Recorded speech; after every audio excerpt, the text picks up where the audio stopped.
Je vous remercie, Monsieur le Président. Je commence d'abord par remercier le candidat. Merci. Et le féliciter pour son exposé clair.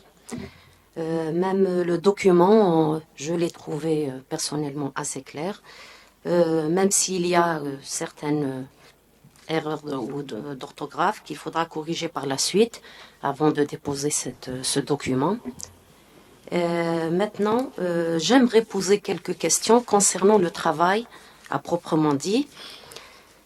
D'abord, j'aimerais savoir en quelques mots quelle est votre approche concernant l'étude des problèmes que vous avez étudiés, l'approche en général, que vous avez adoptée.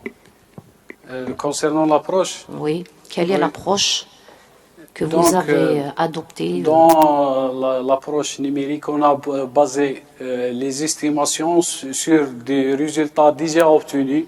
Donc Je ne parle pas de l'approche numérique, mais plutôt de l'approche d'abord pour déjà étudier le problème, avant d'arriver à l'approche numérique.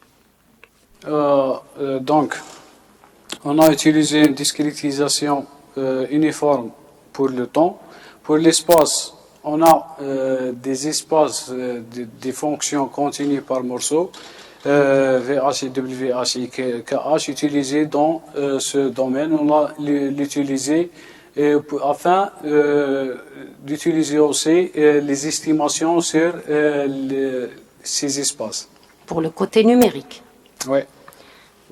Mais en fait, vous avez utilisé de la formulation variationnelle d'abord pour montrer l'existence et l'unicité. C'est l'approche du problème variationnel. Voilà, c'est un problème variationnel. Donc, vous avez opté pour une approche variationnelle, à savoir la formulation variationnelle des problèmes étudiés. Maintenant, j'aimerais savoir pourquoi le choix de vos espaces. Les solutions, vous les cherchez dans quel espace et pourquoi un tel choix? Donc, les espaces utilisés sont des espaces de Hilbert. On a besoin de certaines propriétés des espaces de Hilbert. Pour cela, on utilise. Quel espace? Par exemple, tous les espaces utilisés sont des espaces de Hilbert. V, H, col H, H1 sont des espaces de Hilbert. On a aussi la formulation, la formule de Green, afin de vérifier la formule de Green et la formule de base.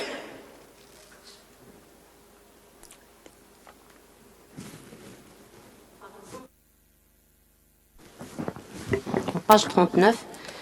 Donc vous dites que les fonctions U, sigma, phi, d et bêta qui satisfont les hypothèses ci-dessus, s'appellent solutions faibles du problème considéré. Page 39. Page 39. Oui. Oui.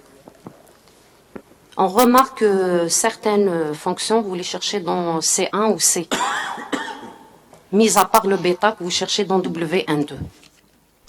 Donc, par exemple, pour le déplacement U, on a dans le loi de comportement A, epsilon, U point. Donc, la solution, le C, ça ne se fait pas. Le C1, on a le dérivé. Donc ça veut dire certaines sont quand même assez classiques puisqu'on cherche soit des fonctions de classe C ou bien de classe C1. Mis à part le bêta qu'on cherche dans un espace Sobolev bien précis, le W12. Mais le tout s'appelle solution faible. Pourquoi à votre avis? Donc je reviens un petit peu à ce que mon collègue avait dit tout à l'heure. Pourquoi solution faible au lieu de solution classique? La formulation variationnelle est formulée presque partout. Donc, la solution du problème variationnel est donnée comme une solution faible. Lorsqu'on a une formulation partout, ici, on a une solution forte. Donc, les solutions des problèmes variationnels sont des solutions faibles. Oui. Du fait que les données déjà ne sont pas assez régulières.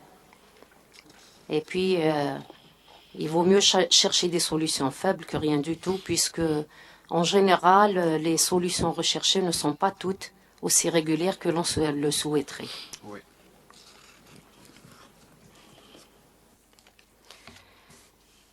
Vous avez parlé dans l'annexe des théorèmes de trace. Que signifie la trace pour vous et pourquoi use-t-on des théorèmes de trace? Donc, les traces, c'est la valeur à la frontière. Donc, comme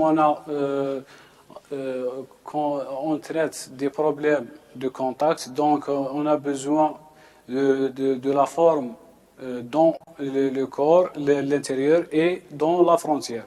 Et pour aussi, afin d'appliquer la formule degré, on a la formulation plus le reste, on applique le théorème des traces.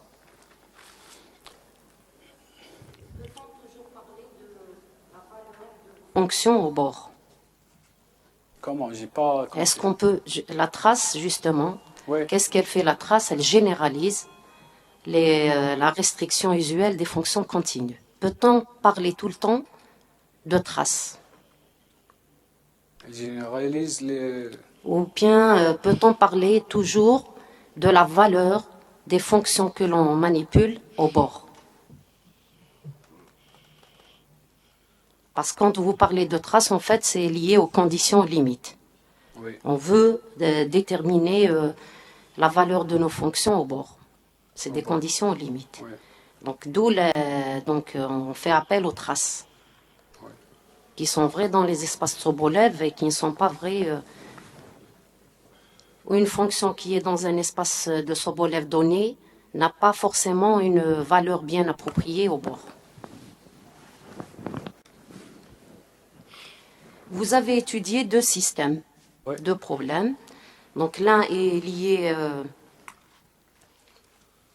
beaucoup plus à des forces extérieures qui sont à la fois mécaniques et électriques, et l'autre mécanique et thermique. Oui. Voilà, j'aimerais bien savoir quelle est la différence déjà notoire entre les deux systèmes, ou bien plus exactement, quelle est la difficulté de l'un par rapport à l'autre. Donc, la différence entre les deux systèmes, pour la première, on a utilisé la même inéquation quasi-variationnelle. Ici, l'utilité, on a vu que ce type d'inéquation peut modéliser plusieurs phénomènes. Dans le premier cas, il modélise le contact avec frottement bilatéral de colons et usure d'un corps électromécanique et dans la deuxième d'un corps thermomécanique.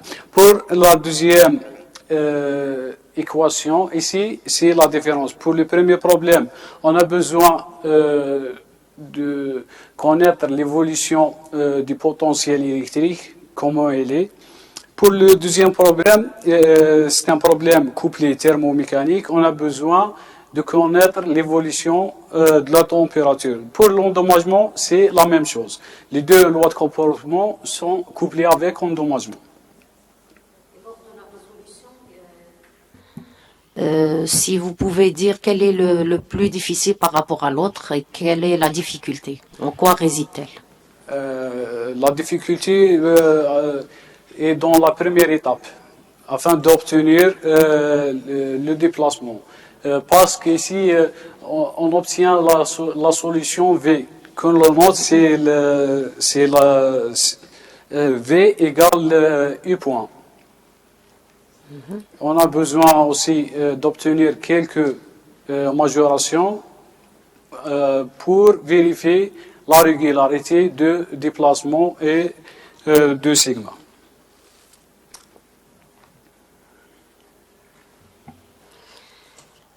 Il était question aussi de l'inégalité de cornes.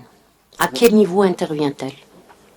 Donc, l'inégalité de cornes, c'est une inégalité afin d'obtenir des majorations. Ici, pour appliquer cette inégalité, il faut que la mesure soit supérieure à 0. Et à quel niveau intervient-elle au juste? Dans les majorations. dans les majorations de déplacement et à la fin, dans la démonstration de points fixes, la dernière. Pour les deux problèmes. Est-ce qu'elle intervient dans la coercivité de votre forme bilinéaire? Je n'ai pas compris la question. Est-ce qu'elle intervient dans la coercivité?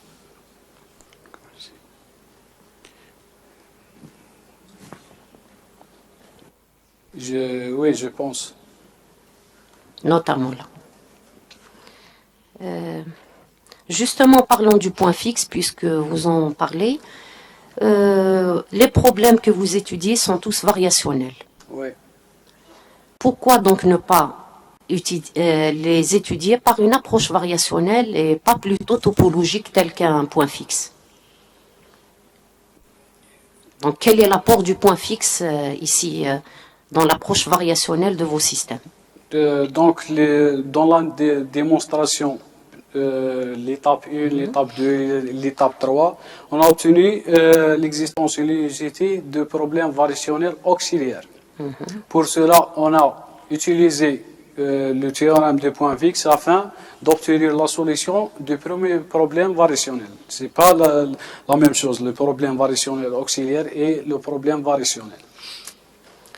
Justement, donc, vous avez justement réécrit vos systèmes S1 et S2 en d'autres systèmes S1' et S2'. Oui. D'ailleurs, c'est l'ingrédient essentiel de votre travail. Qu'apportent les nouveaux systèmes par rapport aux anciens? Qu'est-ce que vous leur faites exactement? Pourquoi aller étudier les systèmes S1' et S2' au lieu de S1 et S2? Donc, afin de trouver une solution faible pour le problème S1 et S2', on a des résultats dans le cadre abstrait. Par exemple, pour la première, on a des résultats, la deuxième des résultats, la troisième des résultats, etc. Pour cela, c'est facile de réécrire le problème et obtenir des résultats par soit les résultats sur les inéquations quasi-variationnelles et elliptiques, soit par l'axe milligramme ou les résultats standards d'équations elliptiques, des résultats standards aussi sur les différents types d'équations et inéquations paraboliques. Utiliser les résultats standards et l'appliquer directement dans le côté mécanique. Comment sont-ils réécrits de façon à avoir les nouveaux systèmes? Qu'est-ce qu'on leur fait pour avoir les seconds systèmes? Les nouveaux systèmes, voilà. Donc, on définit les deux systèmes auxiliaires par des fonctions continues et on obtient une suite de solutions. Cette suite de solutions converge vers la solution, la solution faible des problèmes variationnels. Justement, cette convergence, est-ce qu'elle ne pose aucun souci? Non.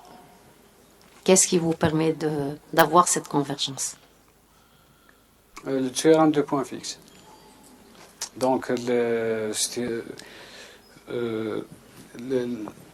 vérifie la condition de la fonction contractante, on obtient la convergence. Le théorème du point fixe de Banach. Oui.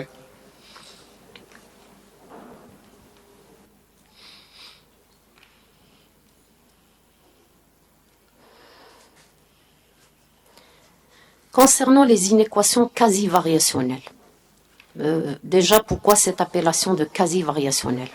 C'est pour la fonctionnelle phi qui est définie h croix h. Ce n'est pas une seule variable, deux variables. C'est une fonction à deux variables. Mais pourquoi n'est-elle pas variationnelle, mais plutôt quasi-variationnelle?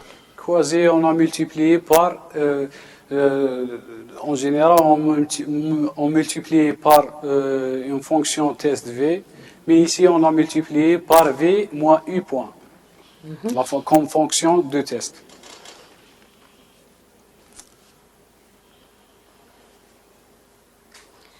Les modèles des systèmes que vous avez traités, vous les avez donc vous avez donné les différentes équations qui proviennent en général de la physique, de la mécanique plus exactement, n'est-ce pas?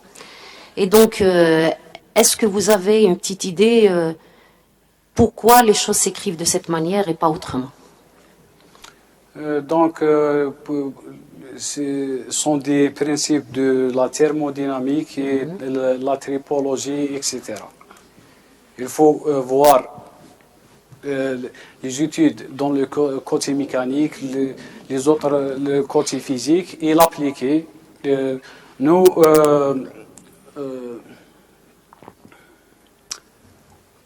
on formule les lois de comportement et les conditions sous un modèle mathématique. Donc vous regardez beaucoup plus les équations d'un angle mathématique Oui. et vous essayez de les résoudre. On applique, le maths à un autre domaine. Sans pour autant bien comprendre tout ce qui se passe dans la Non. thermodynamique. Non, on ne peut pas prendre les choses comme ça. Donc, par exemple, l'équation d'équilibre, c'est le premier principe de la thermodynamique. Les lois de comportement sont formulées par plusieurs modèles. Donc, ici, ça dépend du choix. Par exemple, on a le modèle de Kelvin-Voigt, Maxwell, ainsi de suite. Il y a plusieurs. Même pour le frottement, il y a plusieurs. Ici, on utilise sûrement les lois les plus utilisées et les plus efficaces. Oui, j'ai compris. Donc vous avez pris votre modèle, étant donné les équations qui sont issues donc, de la mécanique, Oui. et vous vous penchez beaucoup plus sur le côté mathématique des choses. Oui. Voilà, d'accord.